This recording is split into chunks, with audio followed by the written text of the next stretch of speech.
Hey everybody, today I'm taking a look at Bruxelles 1897, which is a small box card game designed by Etienne Espreman and published by Geek Attitude Games. This one accommodates 2 to 4 players and takes 45 to 90 minutes to play.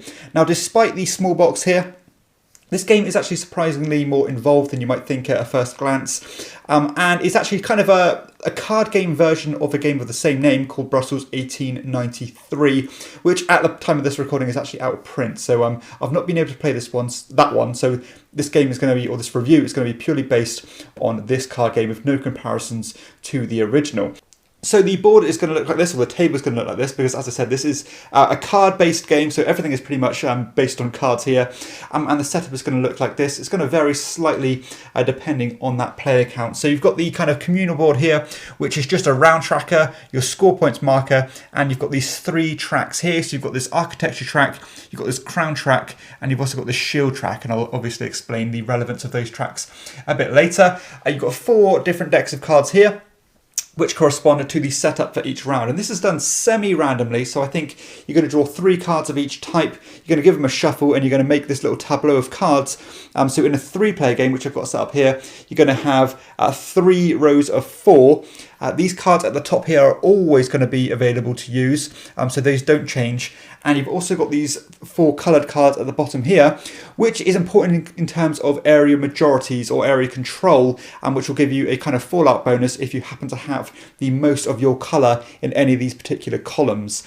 And there's also going to be a stack of money cards, which are double-sided. So on one side you've got 1s, the other side you've got 3s, and that's basically just in kind of proxy of coins.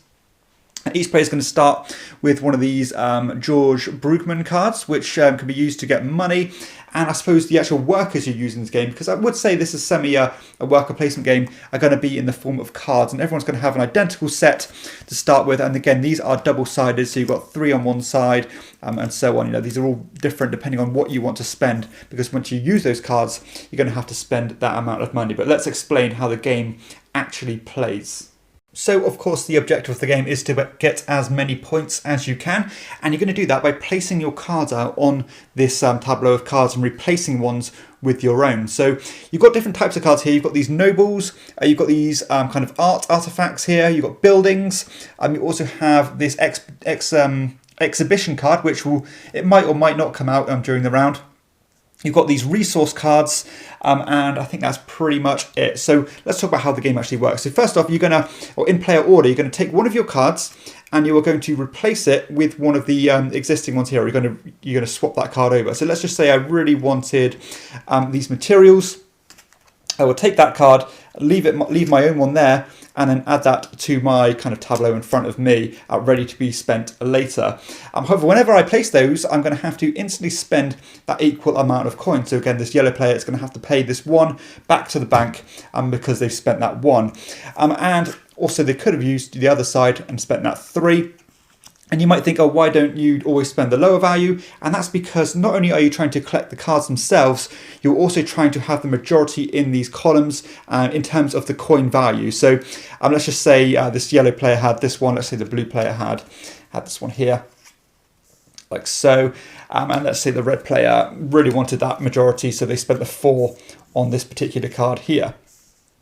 So as you can see here, the majority here is the red because they've got 4 to these 2 players' 1s, and they're going to get this bonus at the end of the round, which will be to go up the corresponding track. So that will go up the crown track because they've got the majority in that particular column. This one would go up the architecture track, this one would go up the shield track, and this one here would actually free a card from prison. Because at the start of the game, you're going to start with some cards in prison, and you can actually lose further cards throughout the game if you take a particular path, and you'll get those back into your hand to give you more options in the future round. So that's a really good way to give you more actions during your actual turn. But let's talk about what the actual cards do. So you've got the resource cards, which I picked up earlier, like these ones, and there are 3 different types of resources. You've got wood, you've got metal, and you've also got this stone, I suppose. And when you collect those, you're basically going to be using them to build these buildings. So you can see here they've got building cards, and you cannot take building cards unless you have the materials to build them. So the first building you build is going to cost you 1 resource. The second building is going to cost you 2 resources, the third 3 resources, and so on. And it doesn't really matter what those resources are. However, the number of different resources you use to build that building is going to give you a point. So say for my first building, or let's say I was building my third building, and I had this card here, and let's say I just had this card here. Because I've got 1, 2, 3 different types of resources, then that particular player would get 3 victory points. The artifacts here can be picked up without any restrictions whatsoever, and then in future rounds you can just trade them in for money cards, which again should have been shuffled into the deck, and they could have been available on the display, and you can trade those artifacts in to get more money. Additionally, if you have the exhibition card, you could start an exhibition, and then every player who's got artifacts can choose to play them in a kind of a round robin turn, and not duplicating colours. So let's say this player 1 has this coloured card, and then the player 2 has a green one, player 3 has a red one. You can keep playing them until you can't play any more of duplicate colours, and then you get, I think it's 2 points for each card you play. So it's another way to get points and money, and that's why those art pieces are really good. You can additionally pick up these noble cards, and these will give you 2 options, either to use it straight away for its ability. So in this case, this Charles Bull's card would let me move up the shield track. But also you could choose to keep hold of that card to use in future rounds. I'd put it with my other noble cards, and that means that I could keep using them by going to another action up here, which I'll have a look at in a little bit. And but you have to bear in mind that if you keep hold of those cards throughout the whole game, you're going to have to spend 2 coins for each of those at the end of the game, or risk losing 3 victory points. So you've got this one here, which is going to be how you use your noble cards. And the first time somebody uses this option, they're going to have to spend 1 card, like so, and then they can use as many nobles as you are high up on the noble track. So, the higher up you go, you get to get more bang for your buck and get to take more actions quicker, and it's a good strategy to take if you really focus on those nobles. But the second time somebody goes there, they're going to have to spend 2 cards, like so, and then again they could use the same option. However, you have to bear in mind that the values on the cards are not relevant in this case. It's purely the quantity of the cards you play there, so you're not so focused on money. Additionally, whoever's spent the most cards on these top 3 cards is going to pick one of their cards that they've used and put it in jail. So that's going to be how you're going to add more cards to the prison. This one here, as you can imagine, just gives you 5 coins, and this one here lets you take basically a lucky dip on all the different card types, apart from I think it's apart from the buildings. You can't take a building from doing so. So once each round is over, the board state is going to look something like this. You've got cards in that top area. You've got cards replaced all the or a lot of the ones in the middle as well. And as you can see, as more and more of these cards are being placed, these shields are starting to form like so. And that's going to be another kind of element of area control and a way to score victory points. So not only are you going to calculate the columns, as I said, to go up these tracks and to release cards from prison, but also you're going to have a look who's got the majority of each completed shield. So as you can see here, this shield here is evenly split between red and blue, so therefore they'd both get the victory points, and that's where you'd have a look at their position on the shield track and get that many victory points. So in this case, the red and the blue player would get a victory point. And you're going to apply that to all the other ones as well. So you see we've got more completed shields here. Again, red's got the majority in this one, and more victory points. And you can see here that blue's got the majority of this one because they complete 2 out of the 4 spaces on that shield. And that's going to be why the shield option is going to be a good strategy to take, because the further you get up, the more points you're going to get for completing those shields. The building action here, or the building track, is going to be how many points that those buildings are going to be worth each at the end of the game. So of course you want to get higher up if you've gone for a really high building strategy, so you can get a massive 5 points for each building rather than the standard 1. And that's going to be basically how the game's going to play. You're going to play 4 rounds of that. In the final round, it's going to work a little bit differently because you're going to have some bonus scoring where the majority is going to count for another factor because each column is going to score you these bonus points. So this will give you 2 points for each noble you have. This one will give you 2 points for each piece of artwork you have that isn't a duplicate. This one here will give you 2 points for each building you have. And of course, this one here will give you 3 points for each 2 spare coins you have at the end of the game. Okay, so let's share my thoughts about Brussels 1897. Now, I will say straight up, there are some mechanisms here that I really love and some that I dislike quite a bit. So first off, the standard worker placement thing works really well, particularly because these workers or the card you're playing all have a money value corresponding to them, and money in this game is pretty tight to keep going. So you want to make sure that you are, exploiting this spot here and getting more money in, and of course using your noble cards to keep that money ticking along.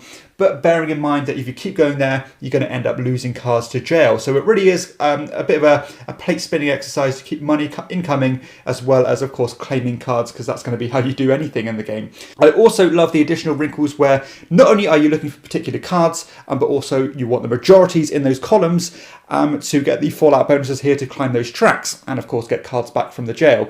Now, I think this is a massively underexplored mechanism in the board gaming space, mixing worker placement with area control. So I'd love to see a more kind of grand game using that system where not only do I want the spot, but it's also going to contribute towards something else. I think that's really cool, and this game does it pretty damn well considering this game is just made up of cards. And on top of that, additional area control within the area control in terms of the shield majorities, just to get those extra points, and they all correspond to a kind of a different strategy in the game. Are you going to focus on shields and get points that way? Are you going to focus on completely, dominating buildings and building as many as you can and get points that way, and hopefully you can climb that track and get the big bucks at the end? Or of course you can focus on exploiting those nobles and using them again and again, bearing in mind you have to pay them at the end of the round. So I do like that. I will say that some of the mechanisms aren't quite as exciting as the others. Like, for example, I don't think the noble track is quite as enticing as the other ones, and I think it just didn't quite land as well as I would have liked it. I never really felt massively sucked in to go for those nobles and keep using them, because again, money is so tight and you do have to pay them at the end of the game, and doing so can be quite crippling if you don't have that spare cash in your pocket. Now, I mentioned earlier that there are some mechanisms that I do like and some I don't like. So those are the things I really do like. The things that I really don't like is the way that you build the buildings in the first place. I think that feels really rushed and quite tacked on, because as I said, for the first building you spend 1 resource, the second one you spend 2 resources. It doesn't matter what those resources are, but you do get more points if they're different. And for me, that just felt rushed. It felt very unsatisfying, and it just didn't feel very well ironed out. So I will say I did find that a little bit lackluster, and it didn't quite connect with me. The balance of the game as well, I think, is actually it's pretty good actually. So the different routes to victory are pretty well balanced, and I will say, even if you really focus on that building strategy, by getting as many buildings down as you can, by trading resources and getting the buildings, the chances are, depending on the randomness of the bottom row here, that might not actually work out in terms of scoring the actual the track climbing bonus as well. So, doing it all is quite difficult. So generally, if you're building a lot of buildings, you probably won't be high on the track. Or maybe if you're not building that many buildings, you might have the freedom to climb the track and kind of compensate for that. So I think that works quite well. And of course, if you want to do it all, then you're going to have to be pretty flush with cash. And being flush with cash is not easy. So I think the game does a good job of restricting you so that you can't do everything. So as the box advertises, this game does take 45 to 60 minutes to play, which I think for a game of this scope is pretty damn good. So I think the ratio to the gameplay and the timestamp is really good, and I can't really complain at all. Just 4 quick rounds with a lot of decision space under that blanket. So yeah, no issues at all with how long the game takes, and it certainly doesn't outstay its welcome. The replayability is something that I'm questioning.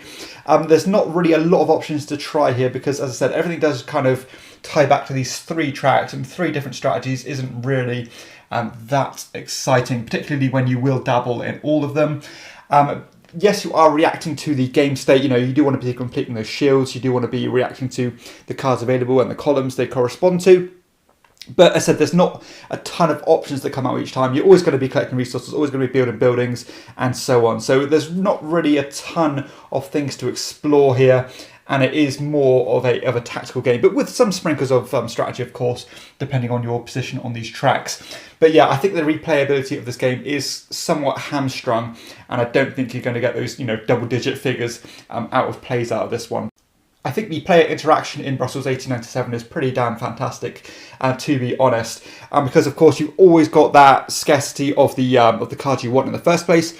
If there's only one building out there, because it is, as I said, randomised, and therefore, maybe there'll only be one building that comes out each round, or in a particular round, and everybody wants it. So therefore, you want to be the first to grab it, and you might even want to really spend those big bucks in order to get the majorities as well. So you are competing with the other players on a number of different fronts, which adds a lot of excitement.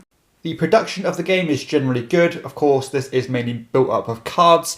The card stock is decent. I always don't like games that have black bordered cards, but that's a nitpick. So good card quality, and generally the iconography and symbology of the game is pretty straightforward. You can tell everything. Not much room for confusion there.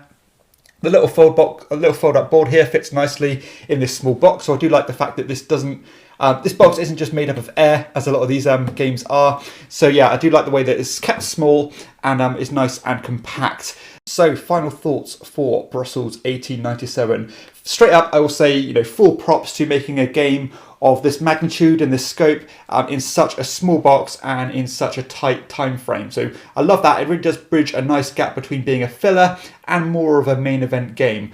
And I also like so much things about this game, and it's particularly this. All these different majorities, the shields and the columns. That is such a cool mechanism and something that could be explored so much further. Adds so much more wrinkles to the game, so much more kind of depth to the game, because I really want this card, but that majority is not really something I'm interested in. So maybe I'll go here and prioritize this, and so on. And that really does pull you in different directions. And the tenseness to get to those spots is also really strong. And of course, considering how much money you have as well, because you might want to get these big cards down so you get those majorities, but you have to be able to pay for that. Therefore, you might have to go here, and therefore you might have to lose cards to prison. So there is layers here. There is definitely things to explore. However, I think that once you've explored those things and experienced them for one or two times, you're pretty much going to have seen everything this game has to offer. I would have loved to have seen a bigger scope of this one, and maybe that's what the original game offers. But as a little taster for that main experience, this one really does tick a lot of boxes for me. This one probably is an example of great mechanisms, okay game, because again, that hook to come back to the game isn't really there. It's not that strong. I'm really not a fan of that building mechanism, as I mentioned earlier. I don't want to keep banging on about that. But yeah, it's one of those games that I'm really glad I played. I'm glad I experienced, but I can't wholeheartedly recommend buying it. I would say try it. Again, fits a really nice niche between being a filler plus game. But yeah, it just doesn't have that extra something to keep you coming back to it. But a really nice, pleasant experience, a very near miss for me. And if you can pick this one up at maybe a decent price and check it out, and it does appeal to you, and it looks like it's going to be good for your group, then give this one a look. I'm certainly not going to disparage you from trying it or buying it, because it is a good design. It just isn't that extra something special about it. So unfortunately, a very near miss for Brussels 1897. Something I'll probably play one or two more times and then part with it myself.